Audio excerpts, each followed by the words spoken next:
মা একটা সিম্পল কথা কেন বলছো না? তোমাদের মতো করে যদি আমাকে সবকিছু করাবা, তোমাদের কালচারে যদি ফলো করাবা, তাহলে আমাকে দেশে রেখে দিতা, বাইরে কেন পাঠাইছো? আমি তো ওখানে গিয়ে একটা লাইফস্টাইল অ্যাডাপ্ট করে ফেলছি, তাই না? এখন তো জোর করলে আমার জন্য ডিফিকাল্ট হয়ে যায় সবকিছু। বাবা বুঝাচ্ছ না কেন? কি বোঝাবো তুমি অনেক? আমি যা বলছি তার বাইরে একটা কথাও বলবি না। এখন থেকে আমি যা বলবো প্রত্যেকটা কথা মেনে চলবি। কি হয়েছে? আপনাকে যেন একটু কেমন লাগছে। কোনো কিছু নিয়ে কি আনকমফোর্টেবল ফিল করছেন? আনকমফোর্টেবল কেন হবো? আংটি পছন্দ হয়নি? না, পছন্দ হবে না কেন? আংটিটা তো খুব সুন্দর। আংটিটা খুব পছন্দ হচ্ছে আমার সিম্পল জিনিস খুব পছন্দ। আংটিটা সিম্পল এন্ড বিউটিফুল। তাহলে প্রবলেমটা কোথায়? আপনাকে যেন একটু কেমন লাগছে, আপনি শেয়ার করতে পারেন আমার সাথে। অনেস্টলি আমার বিয়ে করার কোনো ইচ্ছা ছিল না, মার প্রেশার। সো ভাবলাম যে বিয়ে তো কখনো কখনো করতে হবে, যেহেতু মা তো প্রেশার দিচ্ছেন করেই ফেলি। এখানেই ঝামেলাটা। আমি আগে কখনো কোনো রিলেশনশিপে যাইনি। মানে ক্যাম্পাসের ফ্রেন্ডরা ছিল বা কলেজ লাইফে কিছু মেয়ে ফ্রেন্ড ছিল, ফ্রেন্ডশিপ পর্যন্তই।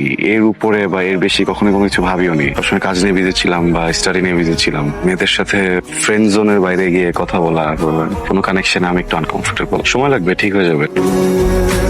আসছেন কেন? আপনি টেনশন করবেন না, সব ঠিক হয়ে যাবে। আমি জানি কি জানেন? আমার একটা রিলেশন ছিল, একটু একটু তো এক্সপিরিয়েন্স আছেই। তুমি যে ভুলটা করছো, আমার বোনকে বাড়িতে না পৌঁছে দিয়ে ঢাকায় চলে গেলে, চেকটা কি পরে জমা দিলে হতো না? সরি।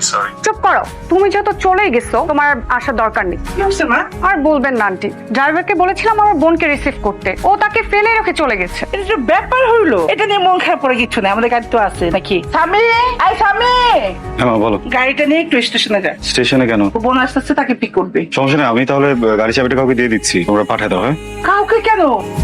আরে তো শালি হতে যাচ্ছে, ছোট বোনও বলতে পারিস। তো একদম আত্মীয়, একে কি কাউকে পাঠায় আনা যায়? এটা সম্ভব? মা আমি বাইরে একটু কথা বলছিলাম, বুঝছো? সো একটু টাইম লাগবে, আমি কাউকে পাঠিয়ে দিই নাকি? আব্বা, এইখানে যদি আমি হইতাম তাহলে কি তুমি এই চিন্তা করতে যে না আমি যাবো না, আরেকজনকে পাঠিয়ে দিব?